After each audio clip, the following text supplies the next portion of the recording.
Do love you, Leeds. Cheers, my boy. Hello, everyone. Welcome back to Imagine Not Being Leeds. Can you even imagine? I am joined by my good friend Shaun and my other good friend Adam for your next edition of Late Night Leeds.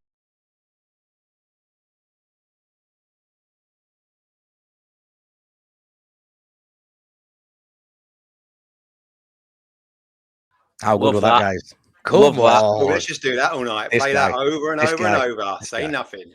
Are you sure?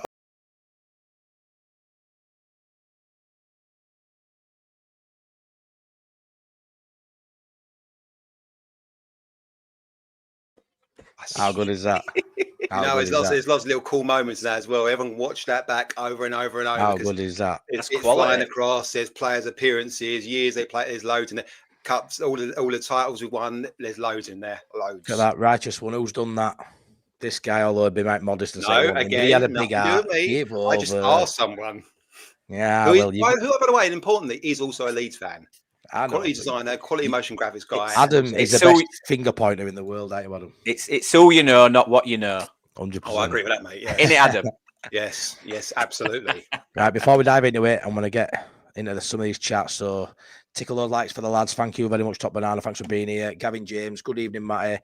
Ready for my daily Leeds. How are you, my friend? I'm brilliant. How are you two boys? You doing well? Well, fine. Yeah, absolutely. I'm really excited. Brilliant. It's exciting. We didn't always love a Friday night. We didn't buy one in January. Like earlier on in January, I'll be fuming. Now I don't even care. We're just flying. We're flying to the Premier League. Yeah, everything at the moment. Righteous one. My dad says back it was amazing his first 10 year. I remember in his second 10 year he was back up though. Yeah, well, I remember second a bit more than first. To be fair, I didn't know that. Leicester.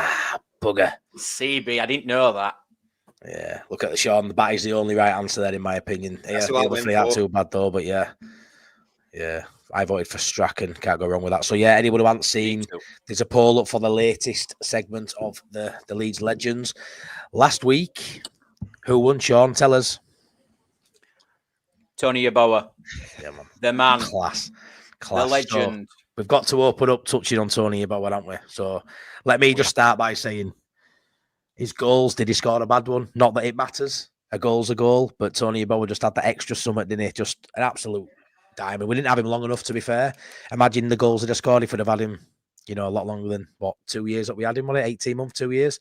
But yeah, the Wimbledon goal, the Liverpool goal are the ones that stand out for me massively above all else. I think they're highlight reels for the Premier League, not just Leeds United. In terms of just English football, they stand out massively, don't they? A lot of people would put them high up their list of the greatest goals we've seen in this country. For me, I don't think that's even coming from a biased point of view. They are right up there.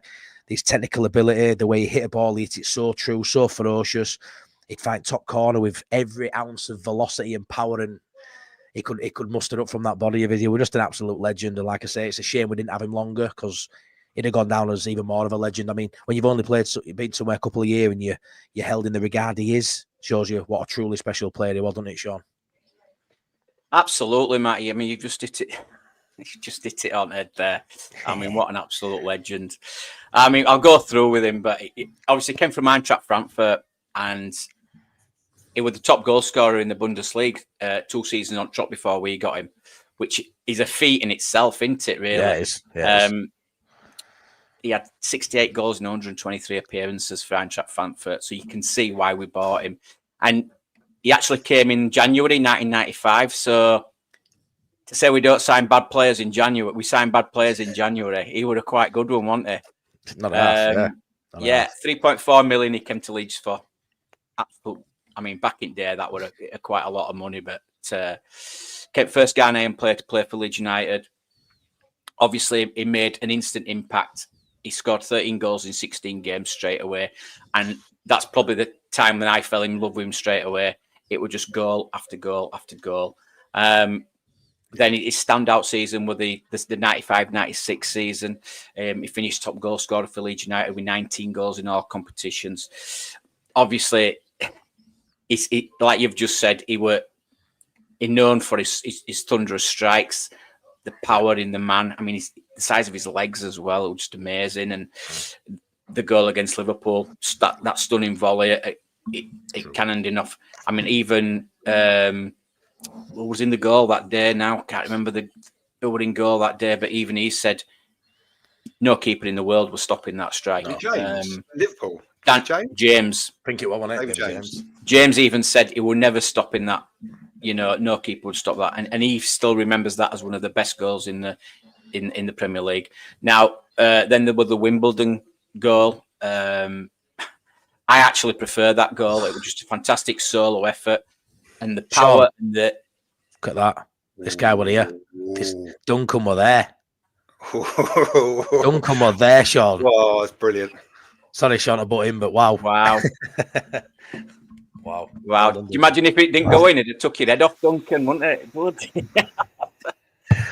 Jealous. Oh, wow. I'm so jealous at that. Yeah, and obviously that ferocious volley, it was both goal of the month that year and it was that good. Then he had two hat-tricks for Leeds, one against Ipswich Town and the memorable one against Monaco in the UEFA Cup. Yeah. Then he was already, he only with us a season and a half, which was such a shame.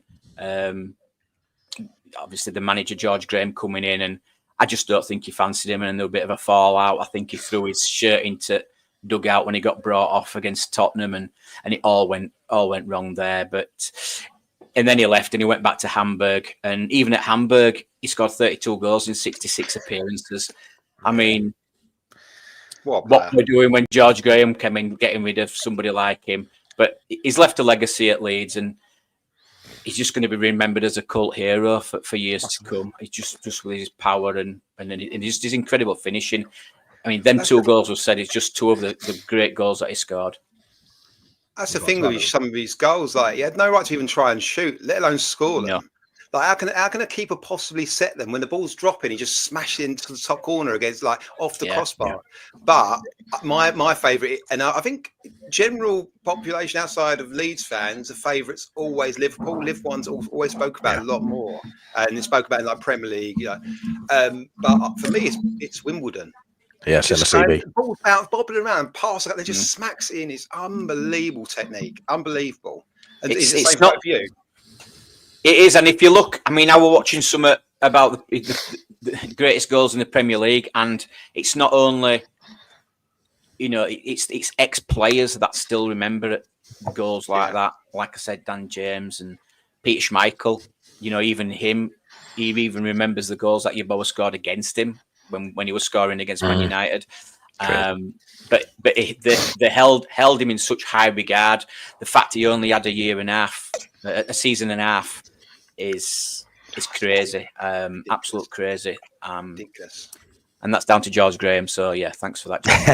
It's amazing how much of a legend he was for the little time he played with us. George Graham, what a knobhead. But the little time he played for us, Yeboah, how much of a legend he is, just because the goals. I remember, Liverpool, Man United, the Monaco hat-trick, and the goal against Man United as well at Ellen Road. Just goes for and dinks over the keeper. Just class. Everyone makes sure when he was at Eintracht Frankfurt, he was the captain there as well. That's he was class. The captain of Eintracht Frankfurt. He had to deal with racism at Eintracht Frankfurt, back in the day. He came through so much, and then obviously came to Leeds, and he just became that focal point and that legend that is remembered today. Such a great man. 100%. It is, and I'm getting a bit excited looking at the poll already. So anyone who hasn't, make sure you get your voting on the poll. Currently, David Batty's got 50%. Gordon Strachan's 27%. Gary Mack 13%, and Vinnie Jones on 10%. It's probably how I kind of saw that going. If I'm honest, I thought Batty had probably just pipped Strachan to it, but yeah, it'd be interesting to see how that develops towards the end of the show. I'd love Batty to win. I've already voted for Batty. I'd love him to win. Because I saw Batty live quite a few times, so it'd be class to talk about him. Yeah, he's absolutely class, isn't he? What a player. What a player. Like I say, I remember the second stint more than the first, obviously, but yeah, I just loved him. And playing for England as well, he was just that guy, wasn't he? He was just the guy. I remember watching him and Decor play together. We'll touch on this next week, so I'm sure he's going to win the poll, but watching him and Decor play together in centre midfield was just somewhat unreal from my childhood, that. Yeah. Even in Scooby. But yeah, guys, so in terms of the legend, that is it for now for Tony Yeboah. We could talk about him all night and flag up his goals, but I don't want to get copyrighted. I need to work on that. But let's go. See Darren. Yeah, I'll see, Darren. Let's touch on. I mean, obviously we had the Late Night Leeds subscriber show, so they came on. Quite a few of the subscribers and now friends, and we had a good chinwag, including the 7-0 last weekend. But we'll have to touch on that. I think it was just such a fantastic day. I was there. It's a game I don't really want to put in the memory bank just yet. I still want to think about it and speak about it. So can we please talk about it for at least 10 more minutes, lads? Is that okay with you? Yeah, I'm happy with that. Great, I'm happy with that. Have you got some statos for us, Shaun the Statman? I have. Well, before you do, mate, before I hand over to Shaun, weird this. I don't know if you knew this was going to happen, but like Matty. Statman.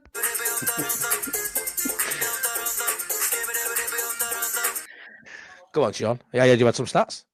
Oh, I could listen to it all night, honestly. I'm going to put it on car and everything now. Yeah. Okay. So 58% possession. Hang on a minute. Yeah. 58% possession, 42% for Cardiff. 5.73 expected goals. Matt, you're supposed to have a thing on the screen now. We scored. It's okay. We scored more. We scored more than his XG. Now I can't get over Cardiff's XG, which is 0.05. That is terrible, isn't it? It's really bad. 29 shots we had in total. 12 shots on target, 7 big chances, 1 big chance miss. Scroll back down.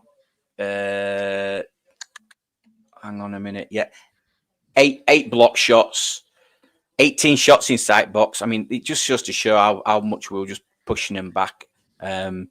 7. It should have been 8 with obviously. Sorry, Max, I was just looking there.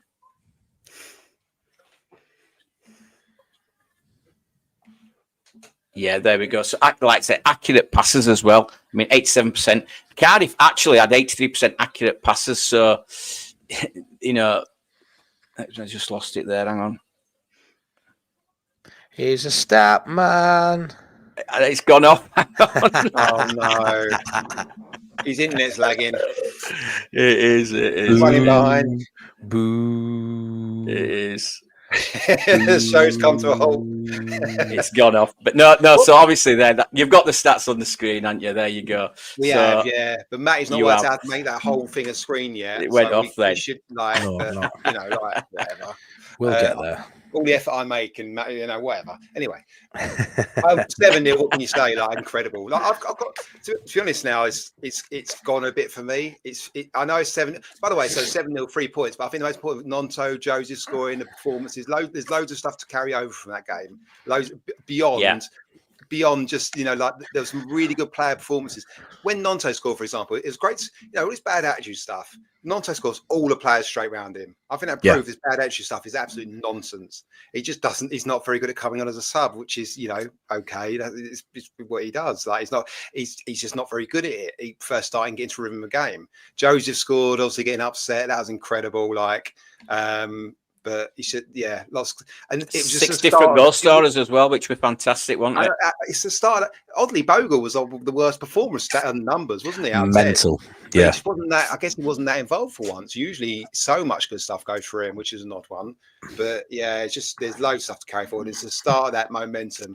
That's why I was so desperate to then beat Coventry. To just keep it going now, make everyone else's life hard. Every other club's looking at us going, they're not expecting us to drop. But every game, all the fans going, Leeds playing, they're going to win that one. Leeds playing, they're going to win that one.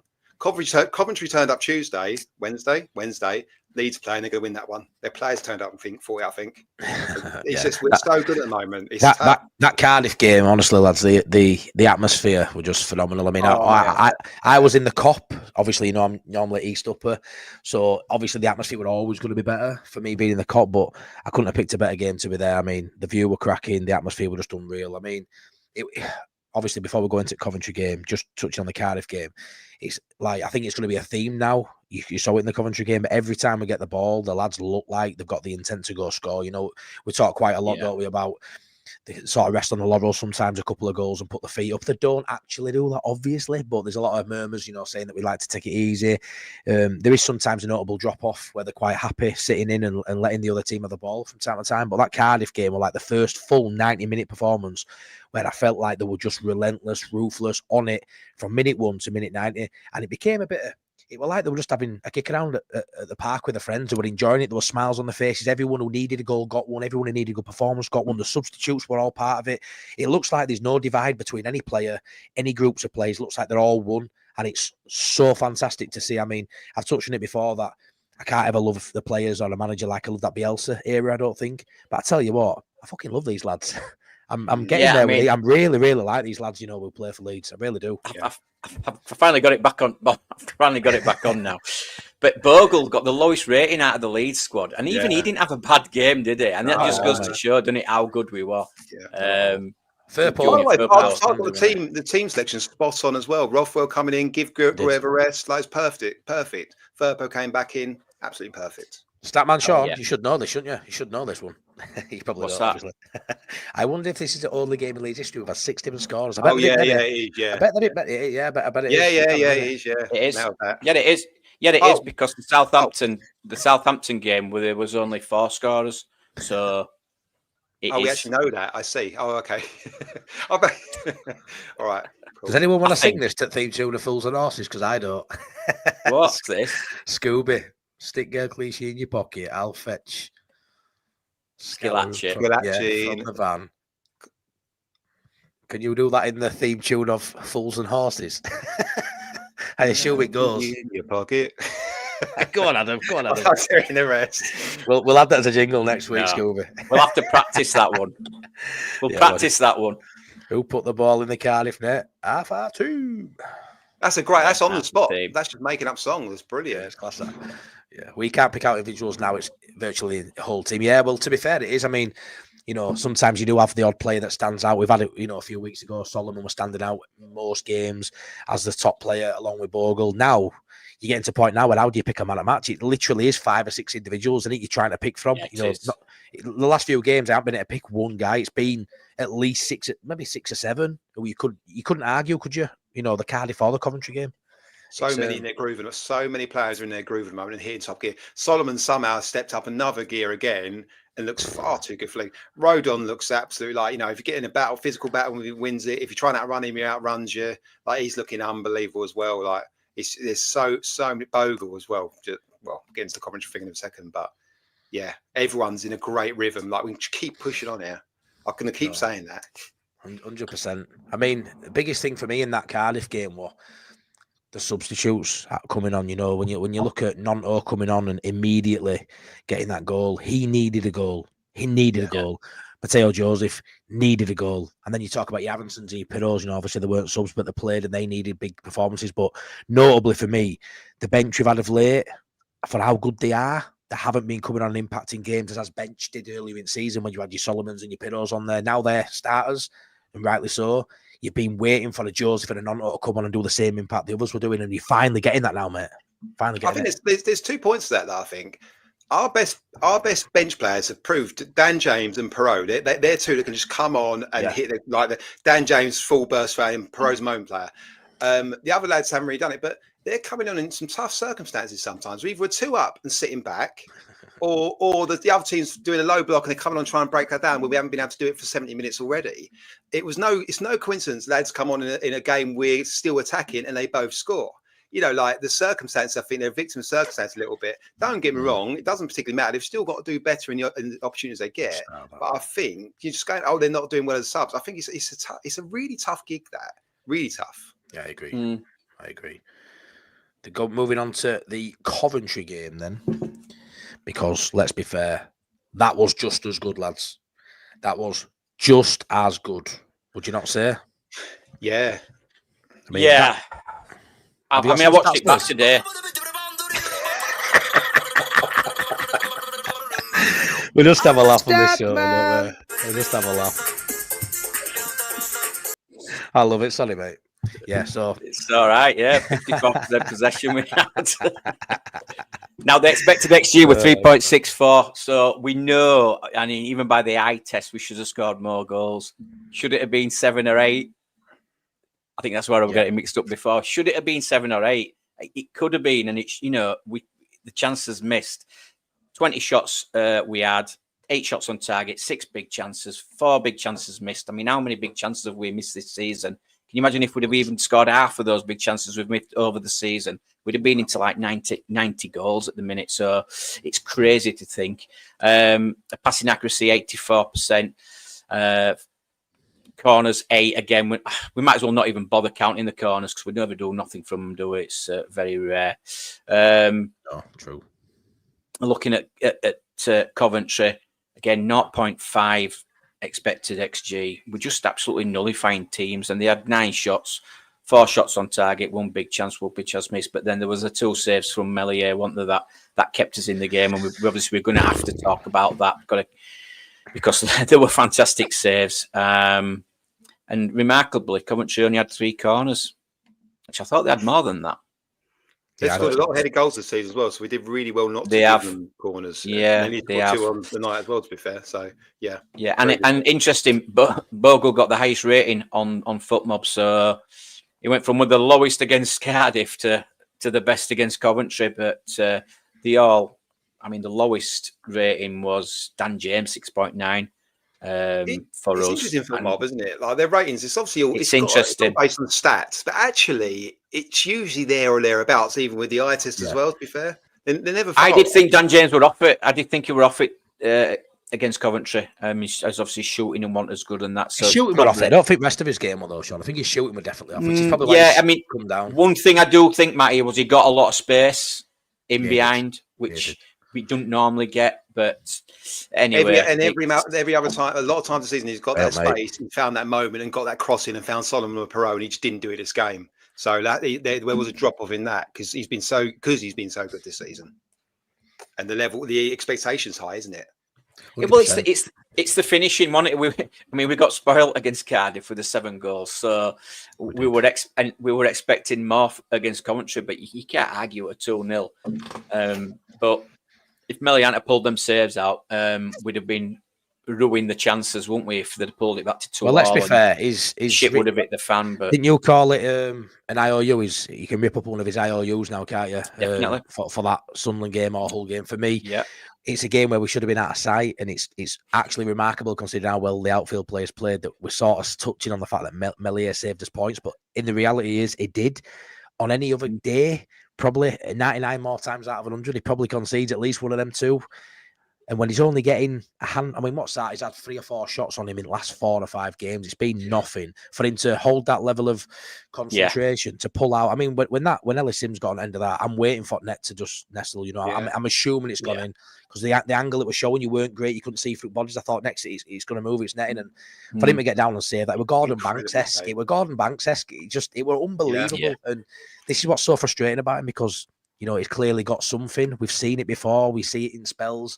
It's his concentration and those big moments that he doesn't give us very often. So for him to do that and for it not to be let's be fair, lads. If we'd have been 6 or 7-0 like we should have been, we wouldn't have been harping on about it as much. But because of how tight the game was, Millwall leaves that game with probably as much credit, if not more credit, than everybody else on pitch. But that's why it's perfect, isn't it? Because every other time he's made an F up, we've dropped points every single time, and this time he's made a good save and it's gained us points. Perfect. Like you say, he's made one of I thought the other way. I thought he's earned another mistake now in the next 5 games. I think we can go, oh well, at least he did a bit. But because it's interesting, people talk about Farke's man. By the way, the first save's world class, incredible save, really good save. The second save, I think he should make. But then I may be being harsh because if it goes in, it just flies past him. But I think he should still make it just because of his frame. And it's high, but he's a very good save still, don't get me wrong. Yeah. The first one, I think, and Farke's been credited with good man management there, which is obviously, I think that myself. And, Mezes looks really confident, but of course, it's only one mistake away from us all starting on Farke again and going terrible man management. It shouldn't be in team. So got to be a little bit careful of that. But right now, 4 clean sheets since the mistake or 5? 4, 5? 4, I think. 4. Yeah, but it's the first one he really massively contributed to, and hopefully he can run with us now. Hopefully he gets the confidence from it and goes from here. I do think that's a wild take, don't you, Adam? Easy. It's hard because right now, brilliant. I do think the criticism he's had has been fair within the season. You know, those moments he rightly deserved criticism. I don't believe he's the best goalkeeper in the league, and that's fine. You've got your opinion. He's got elements to his game that are decent. I'm sure he's better at some attributes of being a goalkeeper than various keepers in this league. But the fact of the matter is, this definitely 3 or 4 better than him. The stats would say there's more than about 10 better than him if you look at the actual individual stats. But I don't want to go down that road too much today. You're entitled to your opinion. He saved us points. I'm loving Meslier right at the minute, but I don't think he's the best in this league, and I think you'll be on your own on that one easy, if I'm honest. I think we can all be guilty of rating people by the ceiling. How many keepers in this league make that save? Meslier. I wouldn't put Meslier in that list Tuesday. But there's not many keepers. Maybe only Meslier. Some of the stuff he does, some stuff with his feet's really, really good. You know, he can do some really good things, and he's got some elements better than other keepers in this league. But he doesn't do them often enough, and it's not about players aren't about. It's not about the ceiling and how well they can do something. You know, it's about how they perform all the time. And Meslier's performance has proved it's not that. No, true. No, I mean, that was his 6 clean sheets since the Hull City game. But again, he hadn't been tested until the Coventry for me. And that was always going to be the worry, wasn't it? It were how's he going to stand up to being actually peppered or, you know, shots and saves that he has to make. And he stood up against Coventry. He really did. But I'm not going to get too carried away. Definitely not. He still owes us, and I've said, as I've said in my review, it's Meslier is a confidence keeper. He's either up here or he's down here. There's no in between with him. At the minute, he's up here. We'll just see how rest of the season plays out. But fair play to him against Coventry. He's been learning on the job. He's had some really tough years in the Premier League. You know, I think in the Premier League first season under Bielsa, he made the most saves in the Premier League that year, I think. Or second most, he's turning top 2, and then the season went down. He had a really tough gig there. You know, he's just like people just wandering through and shooting at him. He is young, and I think the mentality is the biggest thing about him. And hopefully, if he 5-6 years time, I think he could become a really top keeper. But he's not here now, and we're having to deal with the journey. And that's maybe how Farke sees it. But at the same time, not now, but Premier League next season, Meslier in the Premier League, we can't carry on with that journey. But anyway, we'll get into that time. If anyone will keep him, it will be Farke. Oh, yeah, absolutely. 100%. But yeah, you're right, Diggler. Meslier was freaking brilliant on Saturday. He really was. Even his distribution was pretty good, to be fair. There was one element of his game that was off it. And when you've only got... Other than it was Wednesday, yeah, Wednesday. When you've only got a couple of singular moments in a game, you stand out like a sore thumb. That's why keepers often look like, you know, like they do when they make these mistakes. You know, a player makes a missed pass, chances are they've got another 40, 50 of them to contribute with. Shooting, same again if you're lucky enough to get 5 or 6 chances. But as a goalkeeper, it might just be one moment, and we know what it's been like. And it must have been such a mentally daunting place it's been recently, you know, as a professional footballer, to know you've got the world laughing at you. Everyone will have seen those mistakes had this season. I haven't seen one, but I'm sure there's a few compilations going around of his errors. Well, I hope there's a couple of compilations going around of his saves there, because that was absolutely amazing. I'm so happy for him, because no one wants him to do bad. We all want him to do well. He seems like a really nice kid, and you know, I'd love him to be here, because if he's here, it means he's done something well from now to the end of the season. I've sort of changed my mentality in terms of I wanted him gone. I aren't going to say that now. Do I think he's good enough? No. But I aren't going to kick off and say I want him gone. You know, we'll have to see how it goes. I'd love us to go get a number 1. And if he sticks around and then finally, for the first time in 5-6 seasons, has someone to push him, great. I can live with that. I can't live with just going with Mez and a backup. I can't live with that. I can live with going out and getting a number 1 who challenges him. But to move on from Mez, I'd really like to speak about Joel Piroe. He's a player that when the season started, I was all for the man behind me, Matteo Joseph. I live for that for first 3 months of the season that he should start and Piroe should come on because it were working. But I tell you what, the stick he gets for not being mobile is bollocks. The stick he gets for not having, you know, a lot of his game that he isn't brilliant at, like his first touch isn't always brilliant. I tell you what, that goal it was phenomenal. Yeah. He's got it. It's just finding that consistency. But I tell you one thing, he doesn't lack consistency in finding it back at fucking net always when he gets a chance. I mean, that goal he took there won't get nowhere near plaudits it should get. That goal, because we're looking at the Meslier saves, we're looking at the missed opportunities, but that goal, the one-touch volley pass by Solomon, the touch on outside of his foot by by Piroe to take it just into the box and for him to bury it into the side netting of the inside of the post was absolutely artwork. It was honestly that goal. I just feel like it's not been justified as much as it should have been. That goal was phenomenal by Piroe. Can we just touch on that for a finish? Because I think we got blew away with 7 goals at Cardiff, and it was hard to sort of a lot of goals. But when there's 2 singular goals in that game, cut all the bullshit, the saves and the misses. That goal, unreal for me. Unreal. One of the best goals I've seen this season, and I ain't even bullshitting with that one. I loved it. You know, I'm. You know what? I've been blowing his own trumpet for blowing his trumpet all season. I just think he's a quality striker. He's proven in this division. The stick we're getting, the comments that I see, he is mobile. You can't tell me he isn't mobile. He is mobile. People were saying he made it look like he just stood there and did nothing. The way he drops into holes, which is what he's good at, and actually links up play, is fantastic. Going back to the Cardiff game, the ball through for Dan James for the first goal, inch perfect ball. Strikers are good at that because they know the type of ball they want to receive, so they can do that. Going back to his finishing again, he is the best finisher in our squad in the league. You could argue the technique he has in some of his finishes. Again, you've just said the Coventry goal, fantastic strike into that bottom corner. But we've seen some lovely finishes all season. Left foot, right foot, and he's even scored with his head as well. I'm going to back him till end of season, and long may it continue. He's on for 20 goals this season, easy.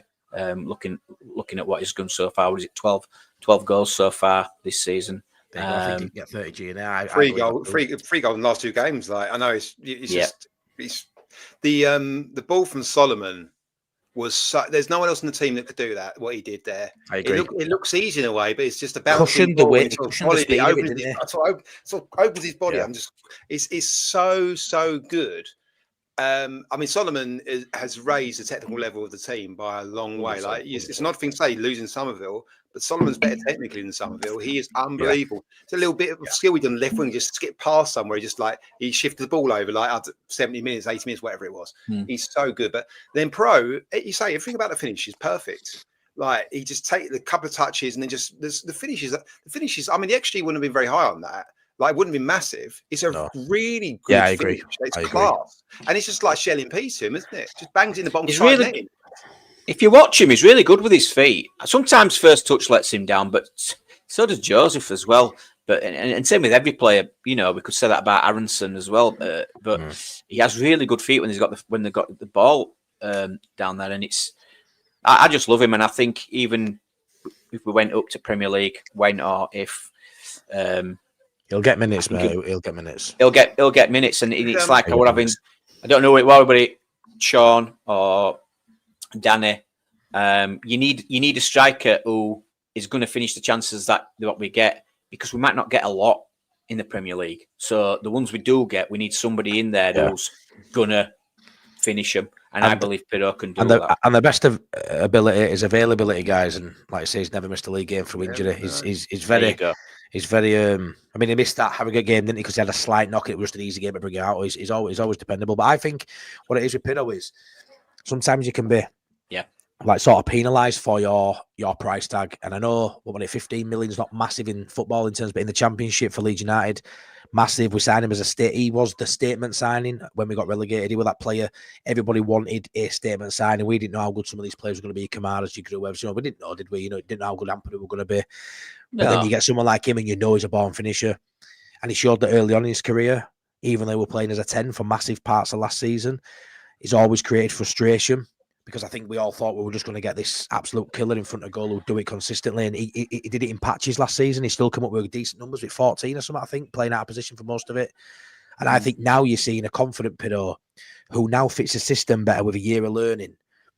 And I think that's massive. I feel like last season he looked a little bit clunky. He didn't look like he really fit. I remember Lockie and Andrea speaking when we signed him, saying he's not the man for us. He don't fit how Farker wants a 9. Well, I think he's worked very hard. I think he's probably the most improved, the hardest working potentially for all the slack he gets. And I think he fits the system beautifully now. I really do. He's made the role his own because he's not. I think at times he tried to stand up against centre backs and ball played, bounce it off him. He's not that player. He's never going to be that player. He's never going to fight with the centre backs. I think it feels like last 3-4 games he's dropped in a little bit more. Yeah. And actually got in a little bit more involved in the build up. And found that little bit of space and his own niche because because everything I get annoyed about Piroe is that the dirty striker side, but it's quite unfair in a way. I was thinking about it earlier because he's not that striker, and we've been asking him to do a role that's not his role. He was never that at Swansea. He'd always play. He played in he's like the old archetypal front two guy, isn't he? He's behind the main man leading the line, whoever it may be, however they're doing it. And I think now he's gone. I don't need to stand against centre backs. He does it in transition, like you saw with a goal. He'll go and find the space. But in general, I feel like he's dropping off a little bit more, getting involved a little bit more. We don't need him just standing up front on the final line. No. Drop in. So James is always darting in behind. James lets him do that because again, very carry away. Firmino, Mane, Salah, they dart. Firmino drops in all the time, and that's what James doing. So Piroe hasn't got to make those runs. We don't because James is doing it so well, and he's rapid. He's quicker than anyone else, so you may as well think I'm doing it. I touched on Harry Kane. Harry Kane does it all the time. I'm not saying Piroe's at Harry Kane level. No, we're not. Harry Kane does it all the time, and what that does is it's clever because it pulls a defender. Sometimes it can pull a defender out, which then's leaving spaces in behind for your Dan James and Solomons or whoever to run through. So it's very clever. It's not in our own narrative of how a number 9 should play, or a number 10 should play. Kane worked at Spurs because Son did it. Yeah. Kane didn't work for England because Saka did it a bit, but no one was doing the same. No, they didn't have the relationship. Yeah. And I know Kane also found balls a lot to him because he dropped very deep at times. But I think now James on the right all the time allows Piroe to drop in. If it's Nonto just comes inside, doesn't go in behind very much. So James being that player allows Piroe a bit more freedom. And I think they've all played with us as an attacking unit so often now. We're really seeing, and that's maybe what Fark was trying to get to, and we're all going, Ramazan is actually he's gone right. This is my attacking unit. Bogle from Firpo get involved as well. Tanaka sometimes, whatever, Rothwell. But actually, in the front four, the two fullbacks, actually, and they're all finding their positions within that, and it's working better and better and better. Like we did a 14-game run last season when we won. Was it 14 in a row last season?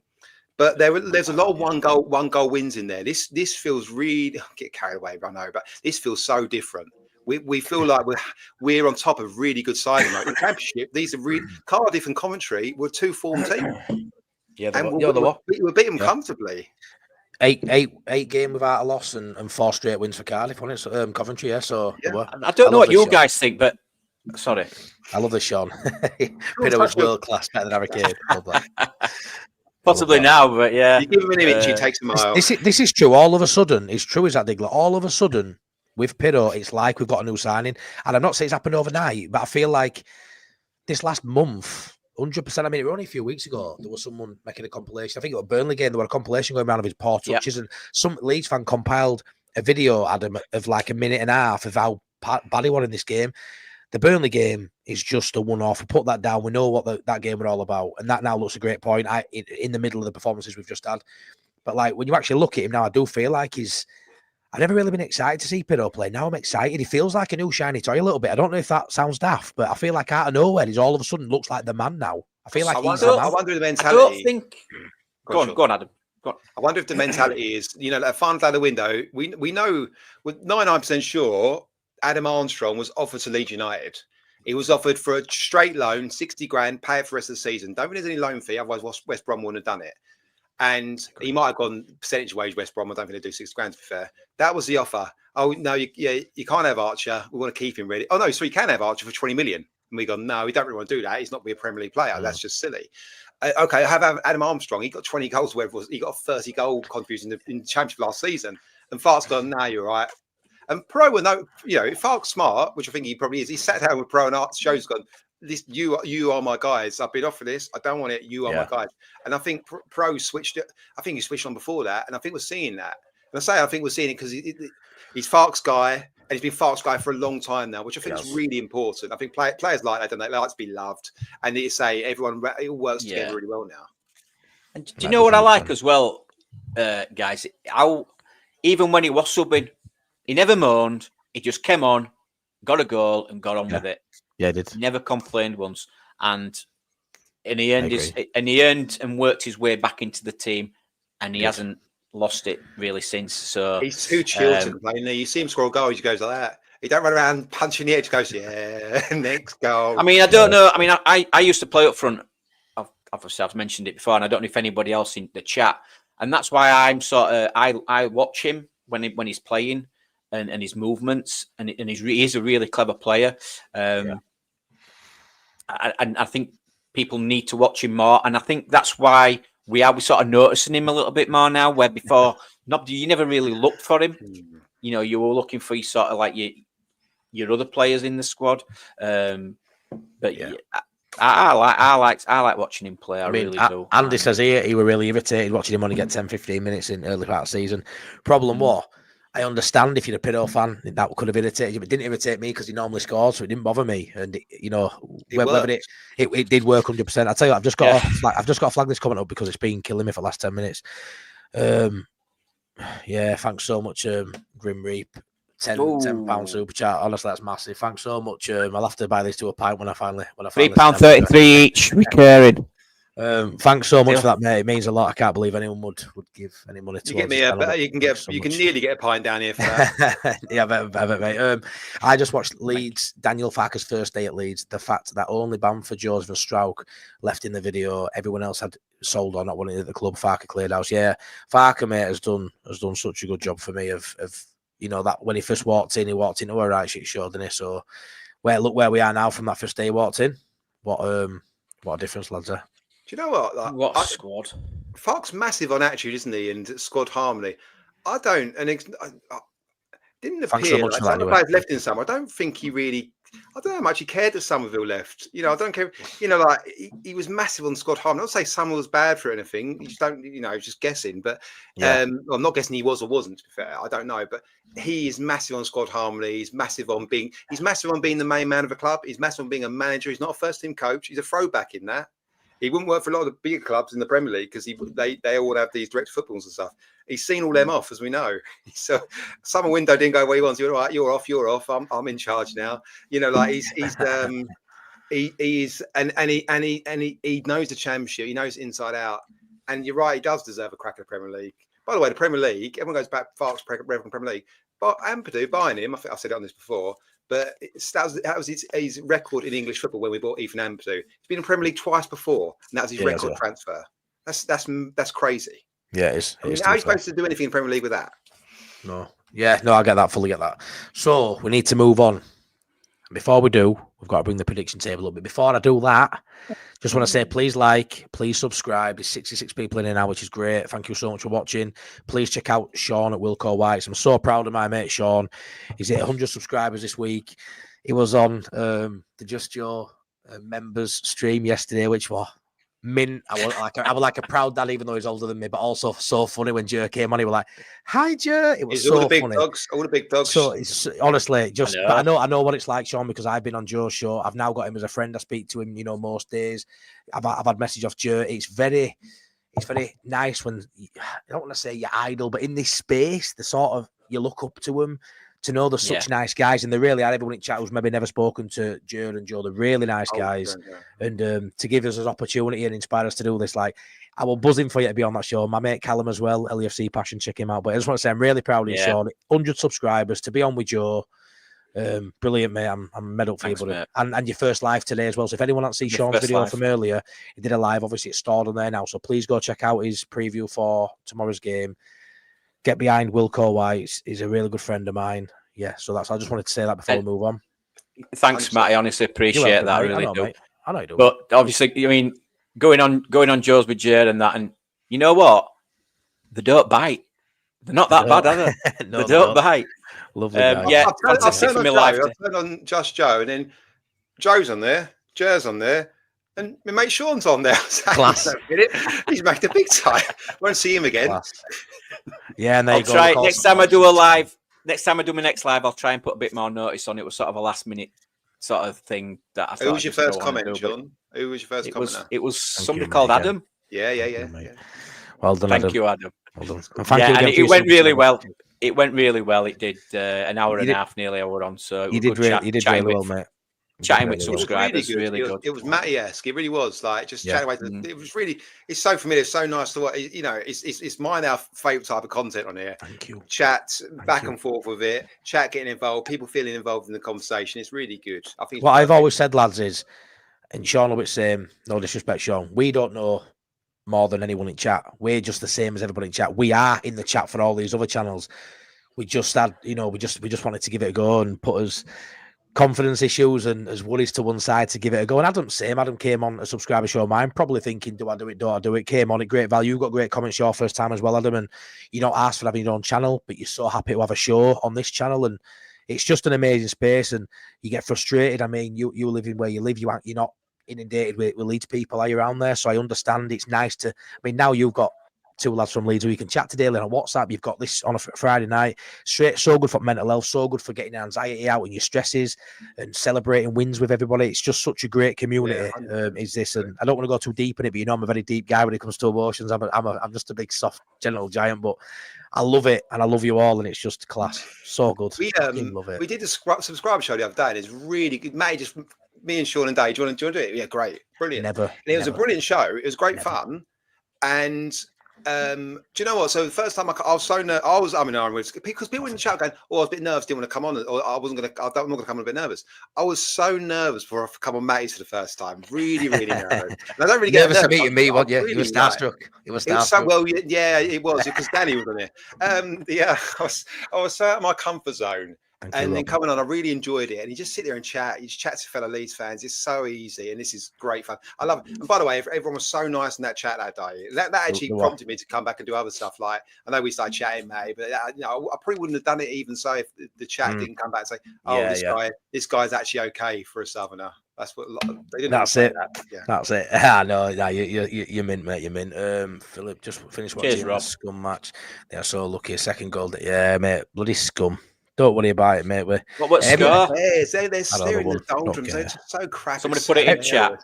Everyone says they're wanting them to go down and passes on way up. I don't. It guarantees 6 points for us next season. What you all on about? Let's keep it. Easy pickings next season. Diggler says great panel tonight. Easy says Matty, all the other content providers are reading out comments now, so you are influential. All the other one. Yeah, I've seen Joe Blackburn doing it as well. Although and give me a mention, but. Yeah, I suppose they can't do it because they've got so many. But I'm honestly, if it ends up where I've got a couple of hundred in and I'm here 4 hours, you'd have to bear with me, lads, because I'm just going to keep going. I will be selling tickets for shows 50 at a time. I'll be sat here and wife will have moved out and kids will have moved out, and I'm just sat here just like just going for them. But I absolutely love it. So whenever I can do it, damn right, I'm going to keep doing it. But anyways, anyone who's new here who doesn't know, we've been doing a prediction table, a bit like fantasy football, in terms of you pick your score prediction for each game with 1 goal scorer. So I'm going to bring up the table now, and Adam can run off with this and tell us who's top and all that, and then tell us the intricacies for how you get the points. I'm going to let you do this, Adam. So here we go. Well, what I'll say firstly is what Leeds fans did very well this week in the chat was break AI. AI could not keep up with what they were saying. 2 games to predict with goal scorers. It's like so I was like, okay, AI isn't going to do it. So I was doing it manually. That's why I said to Matty once, and he was like, oh, there's a repeat of name in the table. But right, Shaun is suddenly gone from bottom place up to second because he got a correct score in there. That's what it's all about. Everyone that doesn't know, you get 3 points for a correct score. You get 1 for the correct result. So you get 4 if you get the correct result and score, obviously. And then you get 1 for a goal scorer. So it's easy. Even if you haven't done it yet, it's easy to get back into this. Like you've only got to get 1 correct score out next 2, and suddenly you're in the table in probably top 10. So it's worth jumping back in. A lot of people didn't jump. A lot of people had 0 points after the first week because it's Burnley and everyone said Leeds win. But now, I say there's a lot more numbers in this week, and it's starting to populate. I've left out all the zeros, but there's I say everyone do it. It's good fun, and also we've got a prize which is somewhere about my person. I'll take the table off. Let me just set this off and get us back, and then you can show us. We've decided on this is a prize now. It's a brilliant prize. So in real life, it's the right way around. This is a prize. It's a genuine. I bought himself, or we bought ourselves. Burley Banksy, you see it there. Burley Banksy, original painting signed by the man himself. I want it. Painting, signed by the man himself. So this is a prize for whoever wins this. I think that's a Fantastic. great prize. Donated by Adam. Adams bought that out of his own money and decided to put it up for the winner. Recently bought this week. Beautiful Get over prize. to his shop. Where's his shop? Shop is in the Median Centre in Leeds. Get over to it. Anyone who hasn't seen, I did a stream with him a couple of weeks ago. Billy Banks, a really good video. Go check that out. Only right, really. The prize came from Billy Banksy. So whoever wins this table at the end of the season will win that prize. So it's absolutely crucial that you keep going with score predictions. So we need your score predictions in for tomorrow with one goal scorer. And also, don't forget, we play on Tuesday. We aren't back till next Friday, so you need to get score predictions also in for the Watford away game, which we're going to preview these now. They may change your mind when you hear these beautiful words about who we're going to be playing. I just think they're all crap, so we'll be fine. Just put 8-0 down for both. But yeah, get 2 score predictions in. So I want to see everyone with score predictions for both games with a goal scorer, any goal scorer, one goal scorer for both games as well. Make it as easy as you can for AI because you know how these robots do it. It's just like So as the chat start pinging off with predictions, I hope let's move into the lack of transfers on deadline day. Anyone bothered? I don't think we are now, but we've got to touch on it because it happened this week from last Friday to now. I think the Archer thing, we discussed it last week, and we were saying on the Friday, that we wouldn't want him if it was a 20 million obligation. We go up. It didn't make any sense to give that big chunk of change if we go up and not be able to get another striker or not be able to spend a lot on another striker made no sense. And I think that Fark obviously narrows his. I don't know players we started with at the beginning of the window. Obviously, Fark is the main man in transfers now. So he said, this is the players I want. List the players I want. Obviously, the scouts go with him as well. They all work together. But that would have been a very narrow field, as we know with who we bought recently. Germany, England's our main markets, definitely where Fark's managed. It's not hard to put together, really. So that list of names, and then obviously I think that's narrowed down. Only Archer was possible at the end of the window, and I think we could have got him if we wanted to do the deal, but I don't think we weren't going to do 20 million obligation. I think that's all right. And then Armstrong, as I say, was offered. I'm fairly certain of that because he has gone to West Brom as well. We were talking to Southampton several times on Monday. And it was, I think, to be honest, I think we would have taken Armstrong. I think, would we? Yeah, we would have. I would have done. Yeah, 100%. I'd have taken him definitely. It makes you wonder, doesn't it, why he's ended up at West Brom when you actually look at it. What's going on there? That it's only gone to West Brom. It's pretty mad, really. You know what? I think it's so funny when you look at that. Honestly, I said it last time. It's literally football or anything in life. You've only got the moment, really. For me, the moment you're enjoying it. As soon as you walk away. For me, in football or sport, the next season's already ahead of you. You're looking at that. You can enjoy it for that moment. He got sacked, did the manager. The player that scored the goal is now playing at West Brom below Leeds United. This only happened months ago, lads. A matter of months ago, not even a year ago. Crazy. And now he ain't got a job and he's playing for West Brom. It's so funny. Yeah. You can only enjoy it when it's happening because you don't know what's going to happen tomorrow. But that's the so Russell Martin's an interesting one because everyone seems to be saying about him, rightly or wrongly, I don't know. He's got I'm going to play my way because that's what Vincent Kompany did. Lost every game and he got the Bayern Munich job. So I'm going to do the same thing. And it's worked out very badly for him. And then massively. Southampton-wise, they had 40 million committed to Flynn Downs and Harwood Bellis, who aren't differentials in the Premier League. You can't be spending 40 million on 2 players, but it got them up. Great. And now it's going to take them straight back down. It is. 100%. I mean, I were at peace. We weren't going to sign anybody. I kind of expected it wouldn't happen. And then those wins I have either side at window closing. I mean, walking out of Ellen Road at 7-0 against Cardiff, we were all saying, we're done. We don't need anybody. Then to back it up with that against Coventry, which, let's be fair, were arguably the same sort of performance, if not better, we've been away from home. Right up there, we just come finish his dinner.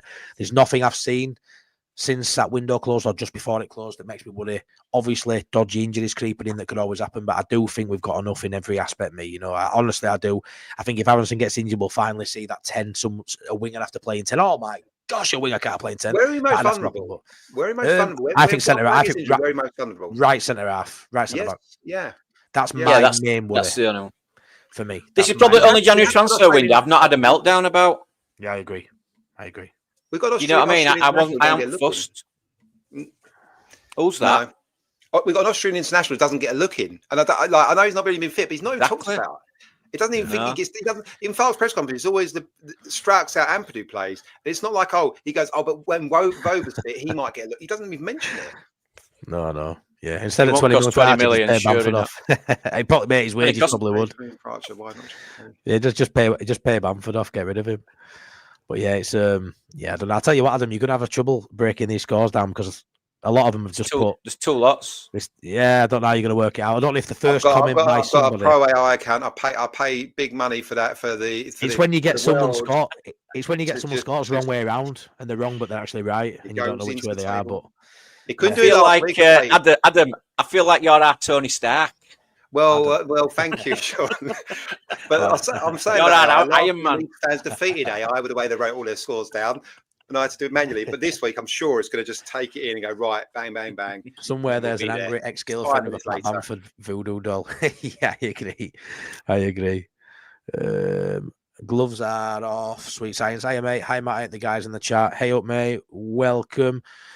Yeah, I've seen you. Gloves Yeah, it's are off, class. sweet science. That's I'm sorry. quality. I'm sorry if you have seen it, been here before, but that's just took my spy. I really like that name. It's class name. That class. So, lads, moving on. Been on an hour nearly already. We've still got 2 games to preview. Wow. Yeah. Millwall tomorrow.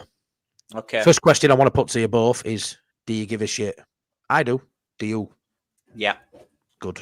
I do, and I did my preview earlier, and I think looking at the last game against Dagenham and Redbridge that Millwall won, the fielded a strong team, and they're going to do the same again. They've got naught to play for. This is the only thing they've got to play for now this season, Millwall, and they're going to field a strong team.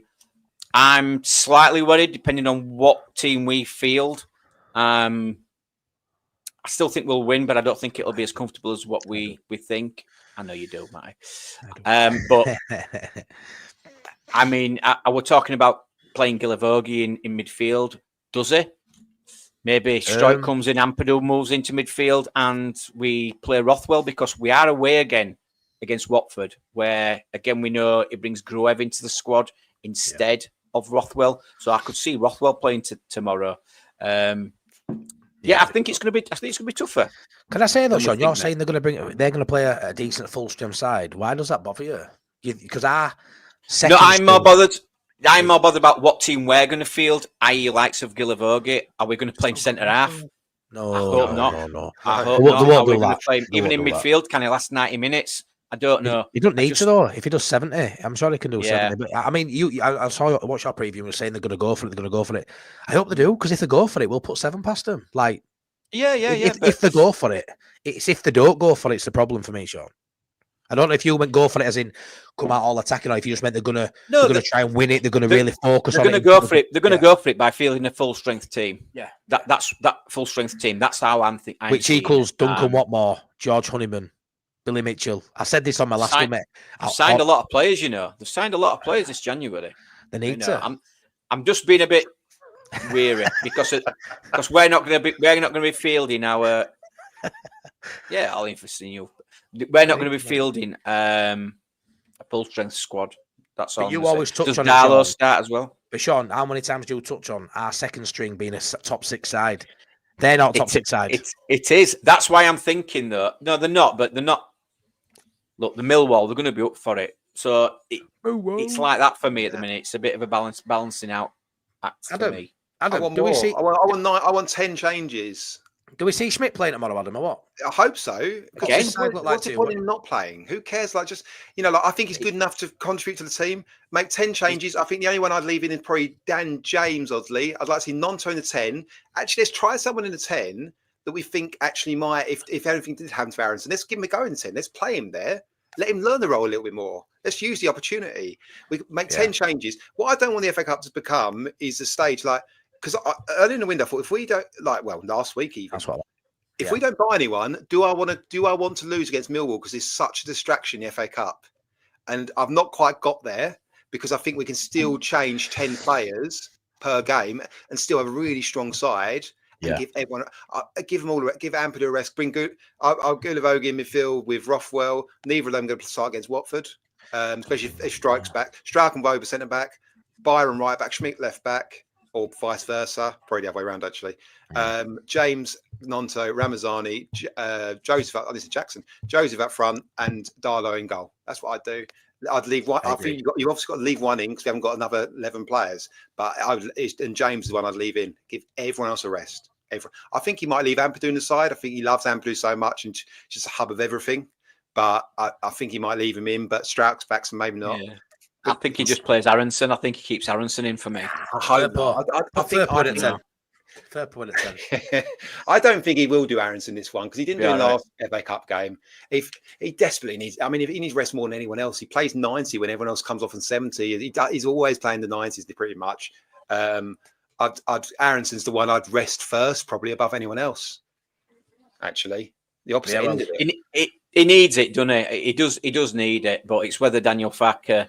I mean, it's like he said, Daniel Farke about Aronson. He has to actually tell him to stop running and stop.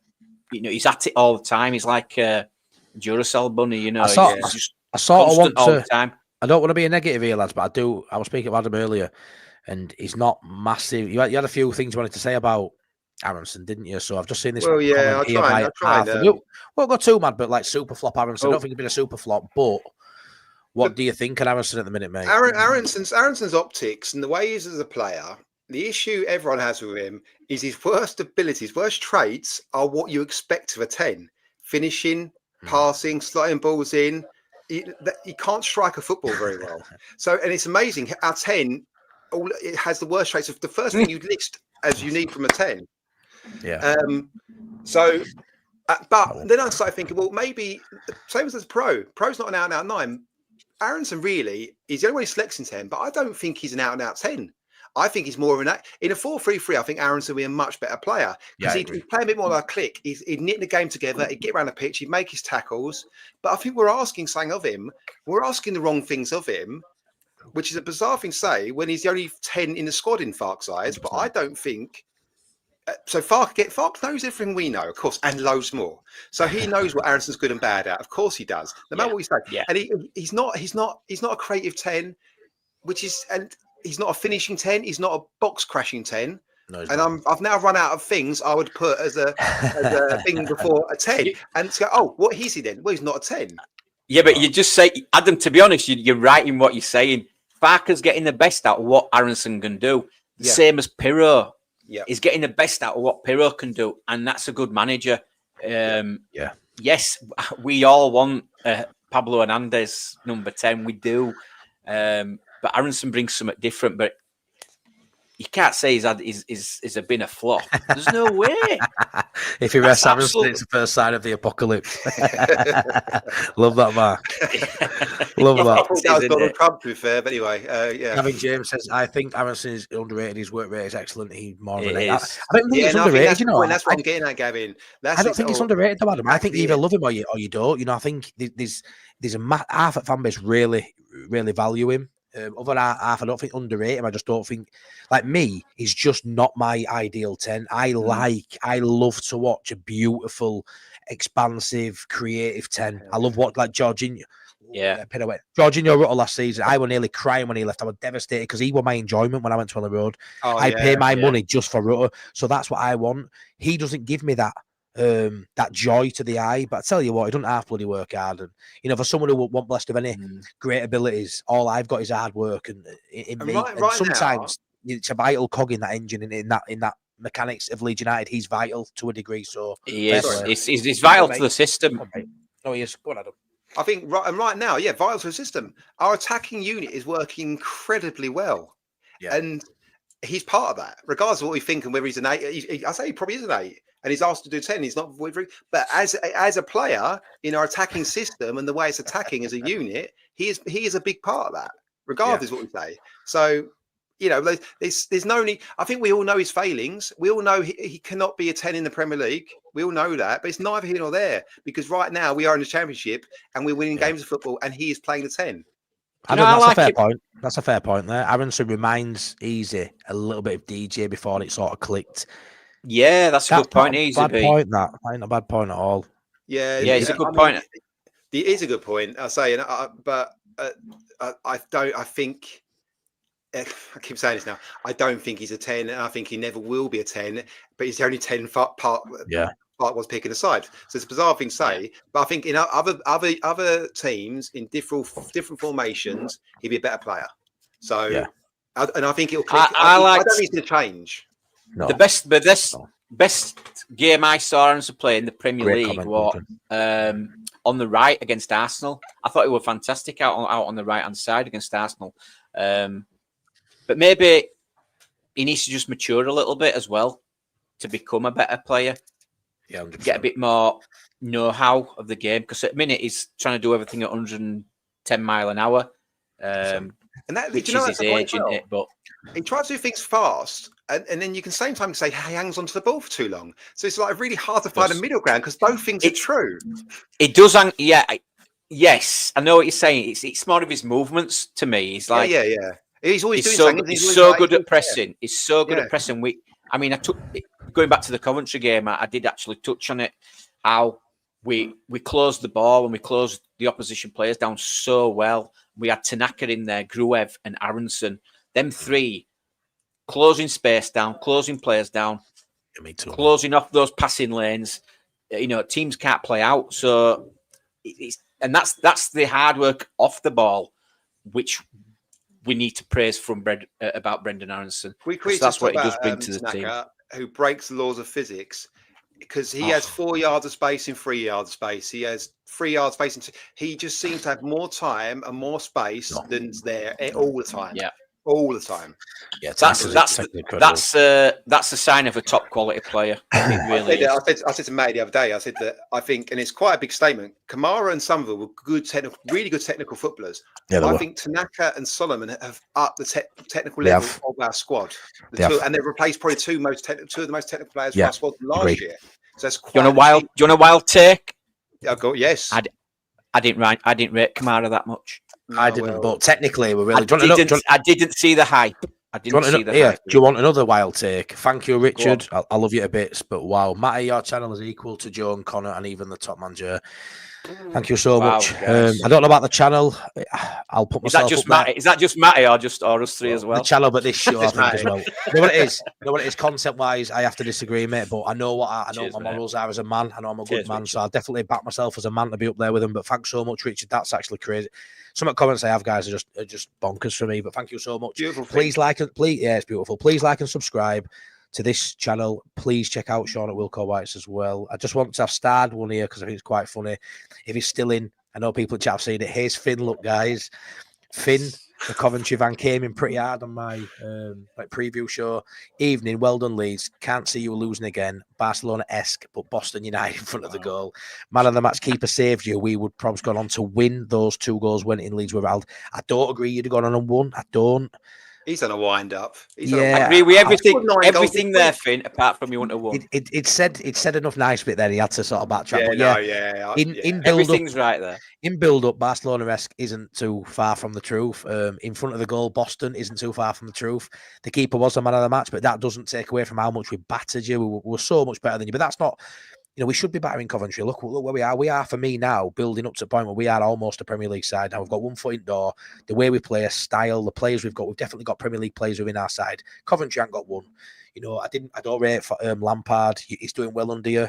This might just be a one-off game. You're playing Leeds United. Maybe you go back to your winning ways next game. I wish you all the luck, Finn. But I don't think you'd have come back and won that game at all. I don't care. I don't wish you luck, Finn.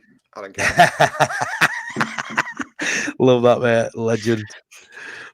Honestly, legend. Let me just get through some of these manager, we might like you. Duncan, Matty, your interaction is better, definitely. Thanks so much, mate. Like I say, if I had 2K watching like Joe has, mate, I wouldn't know what to do. I'd probably just end stream because I'd be panicking. So I'm sure Joe did this when he had only 70 people watching. But thank you so much for all your comments. And Adam and Shaun are absolutely brilliant too. Right, so moving on to the Watford away game. I'm going to go straight to Adam for this because Adam's going to the Watford away game. Yeah. He's mixing it in the posh seats, eating prawn sandwiches. Beforehand as well. My friends in higher places beforehand. Can you say who these friends are? Or are we just leaving it there, mate? Yeah, well, you know, not what you know. I don't want to start thinking their opinions are my opinions, and let's just say it sometimes give me like little inside scoops, but we'll leave it there. But he's sat in the posh seats eating prawn sandwiches. So really excited. I want to get FaceTimed me. I'll be right. Do you know, it's really nice. Their seats are incredible because you top tier. with front row. It almost feels like you're over the pitch, and then you're sitting in front. Last year, Gordon Strachan, Eddie Gray was sitting 6 rows behind me, chatting away. It was so nice. Yeah, I kept shouting to them, they ignored me. If you see Elton John, you best first time. You sat next to Elton John, aren't you? We know you are. Come on, that's your friend, isn't it? That's your friend in high place. Yeah, see, that's what I'm in for. Me and Rocket Man. Rocket Man, you and Alan. Go on, lad. That'll be class. That. Anyways, Watford, I've got some inside scoops on Watford. I think quite interesting. I mean, not inside scoops, they're general knowledge, but they're not inside at all actually. Bio suspended. They're only one striker, which because he pushed someone over a couple of games ago, 3 games ago. And Bar, the big lad on the wing who just ran through Stroud last time and scored at the road, he's injured for 2 months. Just seeing that now, And they are. And by the way, so this is the best thing. So I know a couple of Watford season ticket holders. Cleverly was going at one point. They got a manager over. I can't remember the guy's name. Over from Spain, so they hadn't sacked Cleverly, obviously, but he come over and he failed his work certificate. Is that right? What am I saying? Yeah. Because he couldn't speak English. So then they just kept Cleverly on. Yeah. So is he currently still there, knowing he isn't really wanted? Is that where we're at? Yeah. Wow. Yeah. It's proper, and there's no. I think they play Sunderland on Saturday. They're going to get hammered because they are in complete disarray. Porteous went like they brought a couple of players in as they always do, the Pozzos, but Porteous, they're all against. There's things against the Pozzos there as well. So there's a lot going on there. Your best is tomorrow on Tuesday. You and the Pozzos. Oh yeah, wait till the Pozzos. Yeah, what Pozzos? What about this guy? Are they Italian Pozzos then? I think so because they own Udinese, didn't they? Because that's why Watford were only ever good because they kept getting decent players. Who's the right winger from the Italian? Began with F. Anyway, it doesn't matter. They got a couple of decent players. Can you say that name? Can we say this name? Chakfatadze, yeah. You can. He knows more about Watford than he does about Leeds. Chakavadze. Do you know what? I was at. Do you remember the game where Watford played against Leicester and they got the penalty miss? They went up the other end and scored. Yeah. Do you remember that? Yeah, I do. Yeah. Troydini. You was on the pitch. Yes. Yeah. I've also. You don't wrong show, mate. Well, no. One day I'll speak about where I've got a season ticket. I'll tell you what. I know it's a Leeds channel, but that moment was actually crazy, wasn't it? That. Oh, mate, amazing part of The miss a penalty. When the game's over, where's it? Oh, okay, I'll come as well. How crazy that! It's an amazing moment in football. Dean, went. I can't remember his score, but I think it was Dean, wasn't it? But I was also there when Scott Wootton scored an own guy at the back post in the FA Cup. He chested one in. So do you tend to go to every Leeds away day at Watford, pretty much? Is that something you always kind of get because of your friends and that in that? Yeah, because we'll cover season ticket holders there. So I go to those as easy. It's literally 20-minute drive from me, so it's really easy to go to. So let me just. They're on bad form, aren't they? They're on bad form. They're in absolute disarray. They've lost their best striker. Their bar's out. Managers don't know he's not wanted. Do you think we rest players for tomorrow? Obviously, as we've said, with a view of being back to as normal, full strength James Solomon. Do you reckon the Watford away game will just be as it was for the league game prior to the FA Cup game? Do you reckon that's a notable team now where we know that's our team? Given any injuries, I mean, where do we sit on Stroud? Do we think Stroud comes in tomorrow? Do we think Stroud starts the next league game?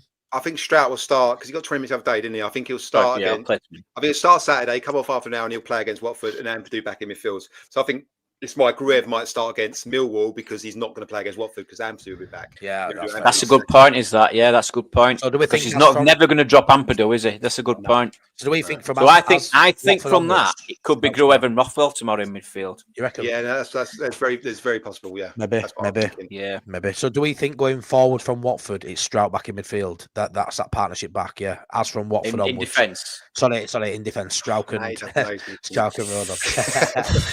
I mean, going off form, no, he shouldn't be back in squad, really, should he? He shouldn't be back in team, sorry. Going off form, he shouldn't be back in the team. Yeah. Strike. Oh, no. Because going off form, he shouldn't be back in the team. Do you know why he gets back in for me? Look at those 2 chances against Coventry. Both headers. Stroud's the best header of a ball in our squad. He's because he's so strong, you can't just leave that goal at the sems, the save. He wouldn't have got that clean header on it. Stroud, because Ampadu was trying to get against him, but it seems it's so strong. He just didn't nudge him out of the way or anything. He just won that little battle. He wouldn't have got that clean header against Stroud. Stroud would have been against him, and he wouldn't have got that clean header. And I think you've got to get back into that. I don't think. Do you think, Shaun? Then there's a drop off in Strout playing centre back compared to Ampadu? No, Okay, not at the minute. I don't. Not at the minute. There's no drop off. I can see where you're coming from. Physicality, yes, but going off the recent results, I don't think there's been any drop off, and I think Ampadu's better on the ball as well. And we saw a few times against Coventry, some long balls, nice long balls over the top. Again, proving that if teams do want to come on to us, we'll either get them on the counter attack or we'll just drop it into spaces behind. So I know what you're saying, but it's a difficult one to call for me with this strike Ampadu situation. Do you know as well though, if Strout plays, so when it's Tanaka Gruev in midfield, Tanaka goes between the centre backs, because he's better on the ball. So he's the one who drops in all the time. If it's Ampadu Tanaka, Ampadu does that job because he's better on the ball than Gruev. That frees Tanaka a little bit more to have a little bit of license to get foot, and I think that helps the attack as well. So I think overall, I would play Strout every day of the week anyway, regardless. Yeah, I would. I think he's that good. But I think it aids everything else. We'll get Ampadu back in field and Tanaka a little bit further forward. Yeah. I think we saw, didn't we, when Ampadu were out, and I know he's still playing in defence. We saw when he was out how much we struggled in away games, stuff like that. I do think it's imperative we're getting back in his right position, but it gives us so many options because of how strong that midfield area is. You can take Ampadu out of that midfield area, you've still got plenty of players there to play, so that's the problem. But yeah, I mean, we could play any different. Sorry, I could play any different scenario in that midfield, and we'd still be comfortable and confident. Yeah, 100%. It did, mate. It did. Yeah, Strout Crichton 50 pence. No, he has, but in his own box, he tends to do really well in air. He's in the offensive area. He isn't great going forward. Absolutely, heads everything. I'm not against him coming back into the team. Not at all. I absolutely love the guy. I'm just saying, going off form. Yeah. Going off form, we've done well without him, and does Farker look at it and think, well, I'm not going to change a winning side. It's got to takes penalties as well, lads. It takes penalties as well. If you ever have a situation where Piroe's come off for Joseph, and you've got you take penalties, and it's really good. True that, Arthur. For a striker in half, really good with his feet, isn't he? Really, defender's really good. And he's vice captain as well. He's striker, play very well. I love him that much. Byram's. We'll have a look at that now. Byram's bloody brilliant with his head. To be fair, I love Byram. Yeah, he is. He's my favourite. Byram, yeah. Ampadu plays tomorrow. I think Richard might be right there. But Ampadu plays tomorrow. I think just because Ampadu, but I think he's the last one he rests. To be honest. Because he can play centre back or DM as well. He's got several options with him. Depends on if Oba's fit. Oba's got to play, hasn't he? He needs to get some minutes into his legs. Strout should play. Then you've got so many options in midfield. You can easily rest Ampadu, but he just might not. Anyway, right. Let's go on, mate. You got something to say? Go on, pal. No, just Richard was asking what setup they're going to play. What Watford will play. They predominantly play 4-2-3-1, but obviously as Adam said, the striker's out for the game, so it's just basically bringing in another striker if they've got one. But I think it'll be a 4-2-3-1 setup. They've got a young lad, 20, who's not really played much, not done much. Yeah. We need to get our score predictions in, boys, for both games, so I can jot them down. So I've done mine anyway. Mine's on chat. I don't know if you want it now. I'm just going to read it. Say yours, mate. Say yours. Watford, I've gone 3-0. Piroe goal scorer, 3-0 Leeds. And I've gone 2-1 Leeds Millwall and Ramazani to score. Wow. 2-1 Millwall. 2-1 Leeds. 2-1 Leeds. And Ramazani. What were your other one? 3-0 against Watford and who to score? Piroe. Yeah. I know it's Leeds v Watford. Go on, Shaun. Adam, sorry, what's yours? Do you know, I'm going to proper hedge my bets and play it what I think is smart here. Don't say Leeds are going to lose again. 2-0. No, both 2-0 and both Piroe. You're going Watford win, aren't you? Come on. You're going to be cheering. Yeah, come on, Elton. Don't go breaking his heart. I'm going to go 4-0 Leeds tomorrow. Joseph gets one. And I'm going to go 3-0 against Watford. Piroe gets one. So, yeah, anyone who hasn't got their predictions in, get their predictions in, please, for both games, and bang a scorer down easy if you haven't already. Get it in, lads. Get your goal score as well. But, yeah, what I'm going to do now is I start a few for once. because they didn't make sense to the conversation we're having there and then. So I've started probably about 150. I'm joking. So I'm going to go through these now. I'm going to mention this one because he's done another super chat as Grim. Thank you. So get your likes in as well, guys, please. Get your likes in. Grim Reaper. Yeah, please like, please subscribe, and please subscribe to Shaun and Wilco White's, my lovelies. Grim Reaper, thank you so much again, buddy. He says Aronson chose to fight in the UK while Harrison and Christensen bailed. Now he's proven himself, hopefully. Harrison never plays for Leeds again. I don't want to see Jack Harrison play in for Leeds United ever again, mate. No. I do not want to see that. Both can get lost, 100%. By the way, Harrison came back. I'm not sure he had many other options, but whatever. Yeah, well, Aronson left before Farker came in, though. You've got to remember that. Aronson left before Farker came in. And I think he said if he'd have actually spoken to Farker, he probably wouldn't have left. So, I mean, you can read into that as much as you want, but Aronson, no. Christensen, no. Definitely not. I haven't forgiven Adam for the Burnley prediction. Neither have I. You're definitely not getting a cut of that money you sent in today, mate. Right. Some of these super chats I just want to get through them. So Lord Chigorf earlier said Strachan is streets ahead of anybody on that list. Not through this is Legends word around too much loosely. No, I know it's 4 players anyway. No. But yeah, they are legends. I know what he's saying. I know what Lord's saying there, but they are to me in the way that's the point, isn't it? Leeds legends one thing, legends to people we all grew up in different eras. Legends to us are very different. We'll change it for next week. Yeah. Let's do my 4. We'll do your 4. We'll change it to like any Leeds player of it years. Rod Wallace, Richard Jobson. Adams 4 legends, Ashley Barnes, Seth Johnson. Burnley players. Dr. Cox said earlier, George Graham was another knob like Brian Clough was at Leeds. Yep. Scooby says Graham hugely underrated, sorted our defence right out, then signed Hasselbank. Look where we were when he came in, and then where he went, he did the business, and where weren't there that long, at least does. What do you reckon of that? Were you a big Graham fan, or were you not, mate? Yeah, no, I can see where Scooby's coming from there. He did sort of turn things around slightly, but we didn't score a lot of goals under him, did we? There were a lot of bar draws, and that was his thing, wasn't it? He did it at Arsenal as well, didn't he? Well, that was his sort of tactic. Yeah. No, I want a biggest fan of George Graham. I really want. Scott Parker's hero. I mean, it was a lot better. Yeah, but a lot better when David O'Leary came in afterwards, wasn't it? That's when I really. I think George Graham just came in, steadied the ship. He didn't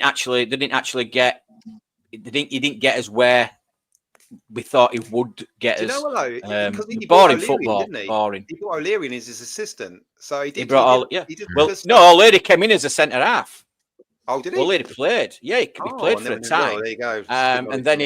And then he was obviously assistant, and then the rest is history, isn't it? So he didn't want to play Yeboah either. That's exactly Diggler. Yeah, exactly Diggler. You tell him. That's when I fell out of love with George Graham straight away when he got rid of you. And that can happen, can't it? When one of your favourite players don't get on with a manager, you can lose all respect for managers and stuff. A one-player fallout, can't you? Because sometimes the manager's got to be better than that. If someone scored that many goals in 2 seasons, the manager's got to be better than that and find a way to make it work. Because Yeboah didn't fit his system, but yet we had one of the best strikers in league, and in Europe.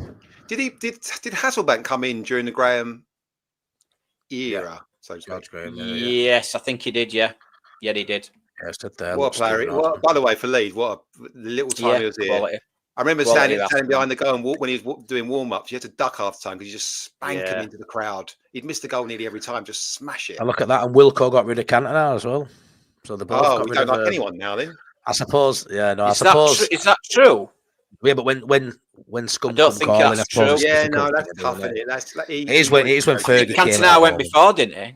I'm not sure. I think Cantona went before. He cut shout out for this as well, that Rod Wallace goal. I didn't know this, so I didn't know that he then tore up the Scottish League, outscoring Larson. I didn't know that after he left Leeds. I didn't know that. Yeah, he went to Rangers, didn't he? Rod Wallace. He'd be the first one of my list legends. That goal, Rod Wallace goal at Spurs. That's the one I remember. Yeah, Wilco made a big mistake letting Cantona go there, buddy. Wilco had to get rid of Cantona. Wilco had to get rid of Cantona, I know chat will keep Shit. popping off about this, so it's all over the place at a minute. But I just want to get through some more of the chats. What I started earlier this season, lads. I thought this was poignant. It feels very different to last season, doesn't it? This season, it feels that more positive. It's been very chilled all season for me. I haven't been pent up. I haven't been anxious. I've enjoyed going to every game. I've come away. It's been very unlike Leeds. Even the big injuries we've had didn't feel any little meltdowns. Been such a small moment, backed up by a decent performance week after, or a couple of players coming in like Tanaka and Rothwell and doing really well straight away, putting any ill feeling to bed pretty early. There hasn't been a knock-on effect. What's worse results? We've had 2 draws in a week. It hasn't been that bad at all, has it? It's been really chilled, and you go into most games expecting to win, and we win most games, don't we, Adam? So it has definitely felt different to me this season. It's felt different. It feels different, like inwardly, but outwardly as well. The competition isn't what it was last season. There's no Leicester, there's no Ipswich, even Southampton. I don't think it's as good a team as Southampton were last season. Beyond us, I don't feel like. So I feel the competition's not as strong, but I feel like we're much better as well. Like that, and that's the main point of it. I feel like I was going to look it up earlier. Like the fullbacks' goal contributions to last season must be off the charts. Yeah, it's unreal. Tanaka's got a couple. It feels like the whole team last season. Rutter and Somerville dropped off a little bit at the end, which wasn't really their fault. They're not used to playing that many games. This is different. We've got Ramazani and Nonto on the bench. Like they're good. Joseph, I know he gets flack. If Piroe was injured, I wouldn't be that worried about Joseph starting a few games, for a couple games, whatever. No, but even Joseph, mate, it was third fiddle last season. Now he's an improved Joseph this season, even though he isn't a starting 9. No, that's been proven, but he's still better than what he was last season. And Bamford's just the same as he was last season. So I still sort of say we've improved in that aspect. I think the whole dynamics of the team's much better. Everything about the team, it's just the setup of it. We've got Strout coming back; he was injured. It's the back. They've sent the depth in centre field. Last season, we were paper thin. Strout was out. We had Ampadu and Rodon. That was it. And Cresswell was the backup there. We had Kamara and Gruev. It would have been. I don't know. There wouldn't have been any backup other than Ampadu. Rutter had that surgery, didn't he? And then he was rushed back at Watford after it, which wasn't. But we needed him so badly. Somerville say dropped off. Like the squads, we're winning the winning games of football much easier. We're much more on top. We're taking teams apart, but also the backup players. The squad's got so much more depth to it. 100%. And that's the difference, isn't it? It's unbelievable. Yeah, absolutely. 100%. Yeah, that's the difference. And that's probably why we feel so That's probably why we feel so calm a little bit as well. Because we know that the players that can come in will do a job. 100%. What do you reckon of this one as well? Rothwell for 7.5 million. I mean, I wouldn't do it.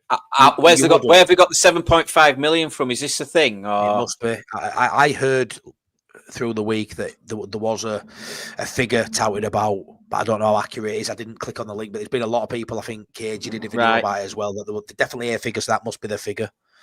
I'm going to say yes. I wouldn't say 7.5. I'd probably go a little bit less, but I'd go, yeah. What you've got to remember, lads, for that money, that ain't big money for the Prem side. And what you got to think about, Adam, is he was willing to sit on the bench for Leeds United this season.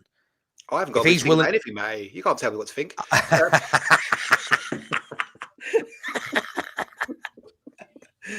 Oh, God, I love that. Adam. Sorry. You let me. 4DM. Hang on, what happened then? I don't know. Kicked you out. We kicked you. Fair enough. Got me kicked. If we're playing if we're playing with 2 sitting midfielders next season, Gruev, Ampadu, Tanaka, right? That's your 3 straight away, okay? The 4th player needs to be better than Rothwell. I think we need to get that player with a bit more Prem experience or a different, because I don't think we'll want a Rothwell in the Premier League. I don't think we'll want the attacking edge of that DM or the centre midfielder. I think he'll play 2 DMs every single game, and I think that's probably right. So I think actually I'd love to go, and if we can go and get a better centre midfielder than them 3, then that's not easily said and done, but that's what I'd do. Could he not be 5th choice, or do you think that's too deep, that role? When you think we've got Gilavogi now? Gilavogi goes, can he not play Gilavogi's role, or do we not need to be that deep? I don't think we do. No, okay. Yeah, but we said in the Premier League, and again, are we getting ahead of I hate saying it, but listen, we need a bigger squad in the Premier League. It's nailed on. We need a bigger squad. Rothwell is a squad player all day long. I'd agree with Max. What Max just said then, 5 million. Max. I won't really go over 5 million.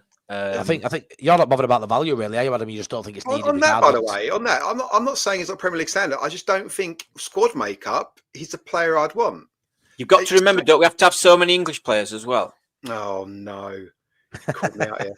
Yes, yeah, you're right. But homegrown becomes a weird thing, doesn't it? Someone and I'm gonna make Matty smile now, and that's why I think we should give Byram another 12-month contract. I would keep Byram on if he's third choice in full. By the way, Firpo goes, you got to get 2 left backs then, like if or Byram's backup. Yeah. So, and Firpo is going to go, so you've got to keep Byram on.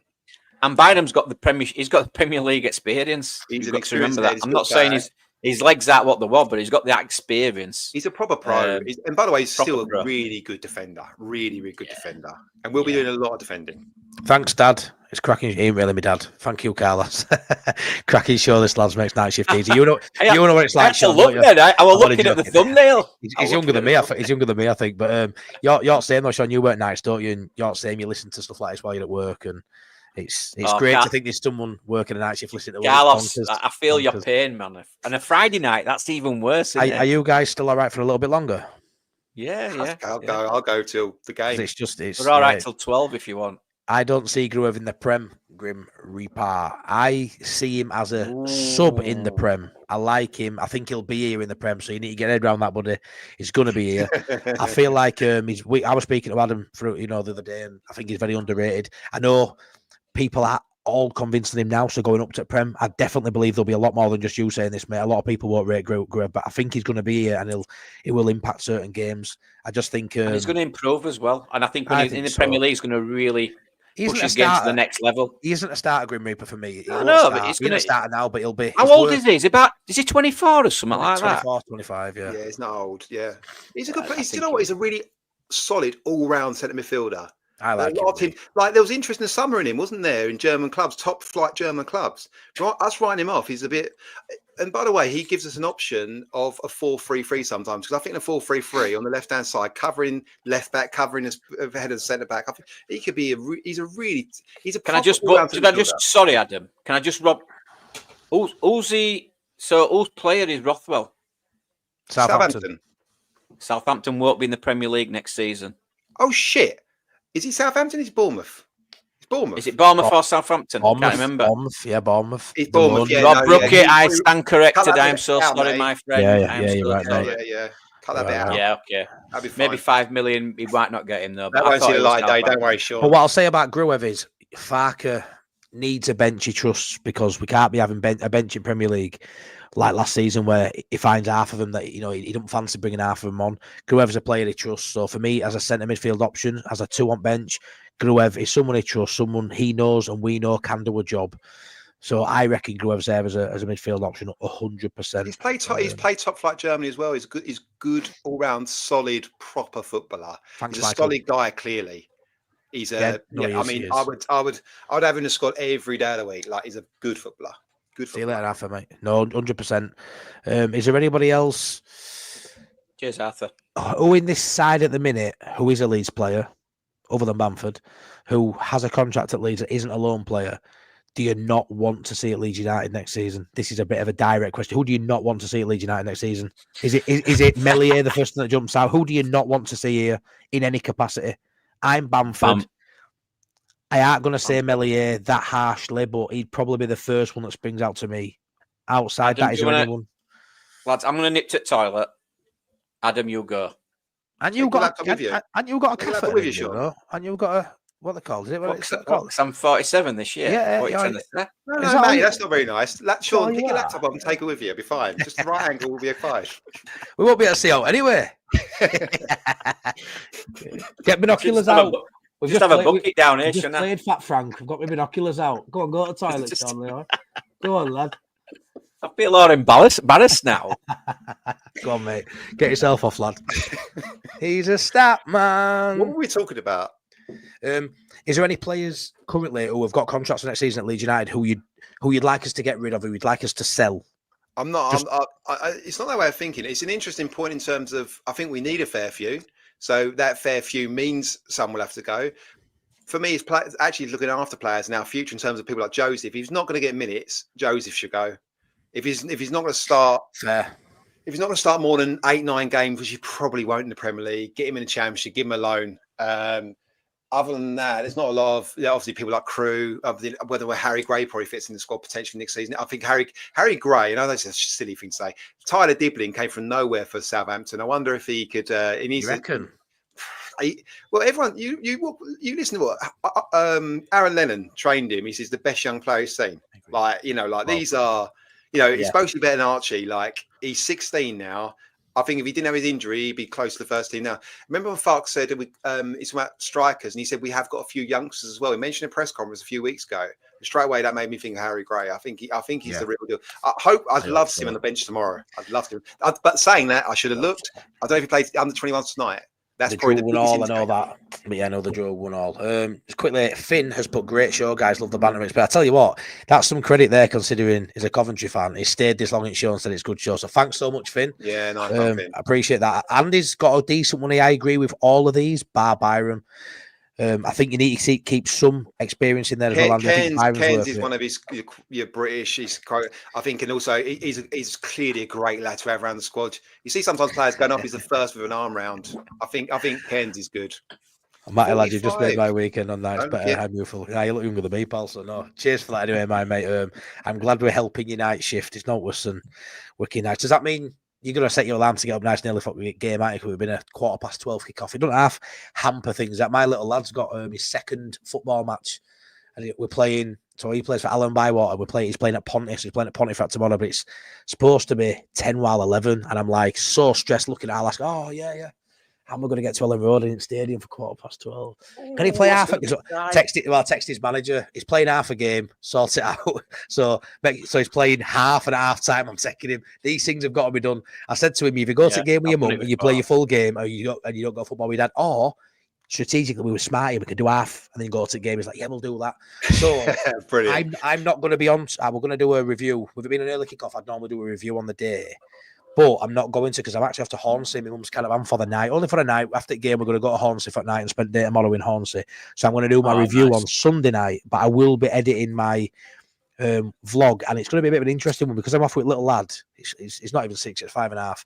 I'm going to try and let him vlog the day, even though he ain't going to be great with phone. I'm going to try and do a vlog through the eyes of like a 5-year-old and see how that goes. So it might be totally crap, but it's going to be heavily involved. It'll be no different then. Chuck him out. Yeah.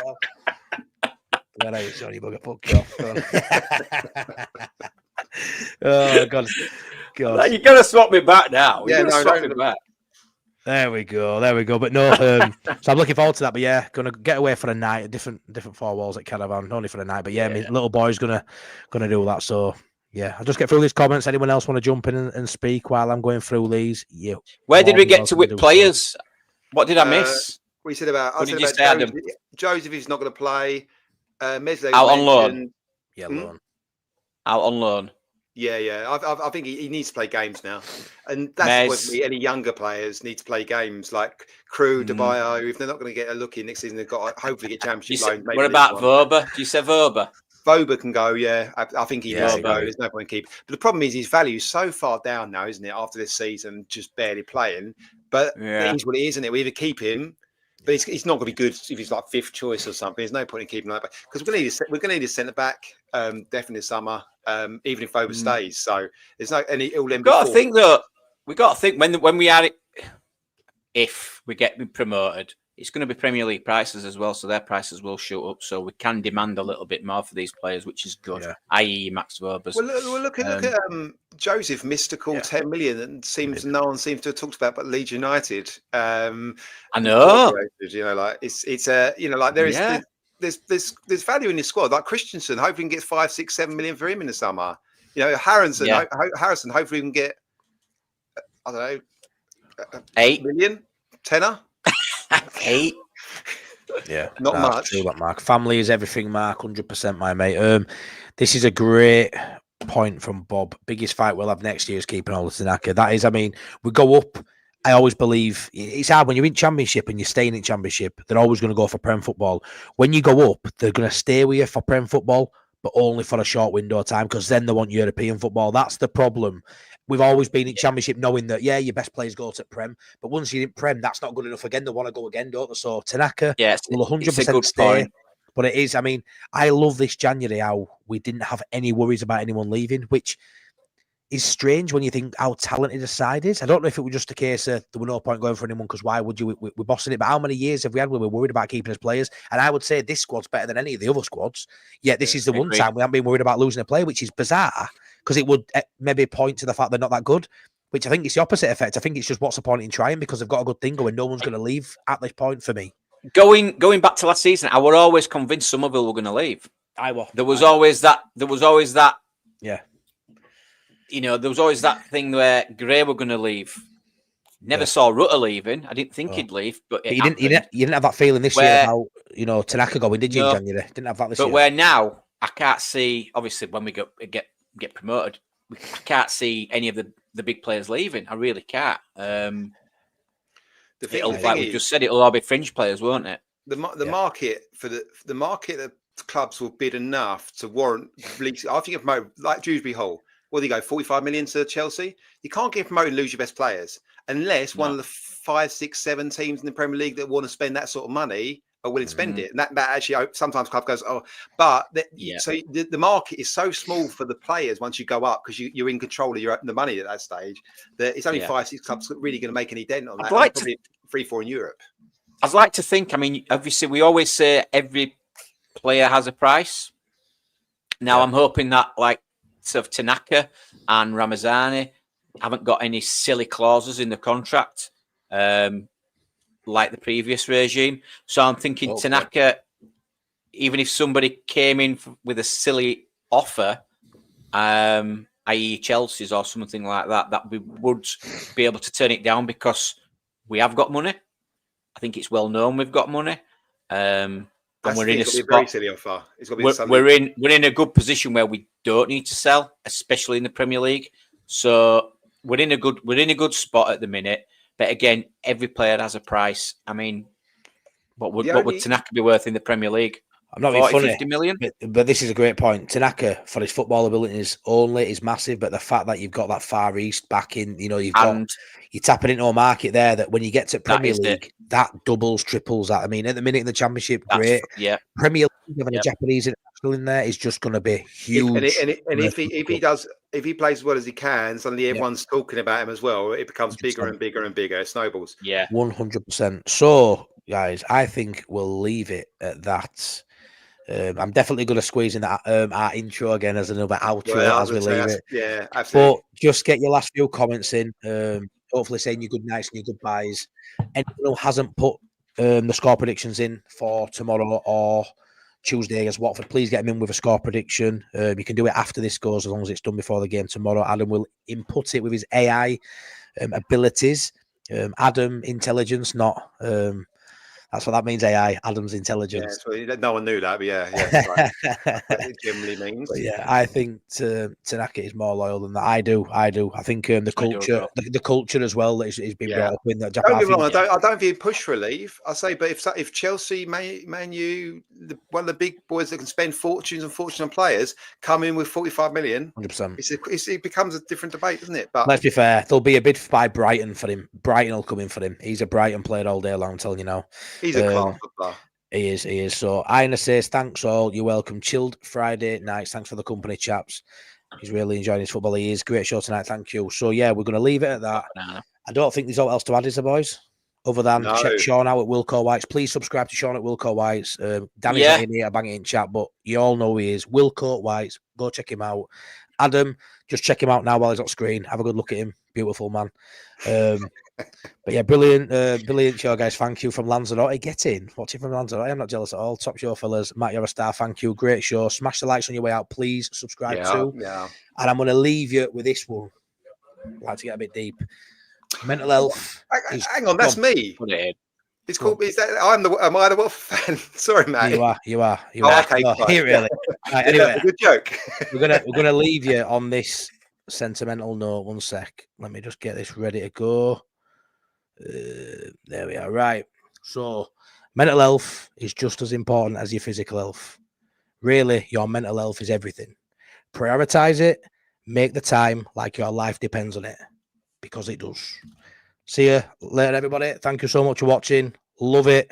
Great show. Take care, everyone. Look after yourself. Bye, lads.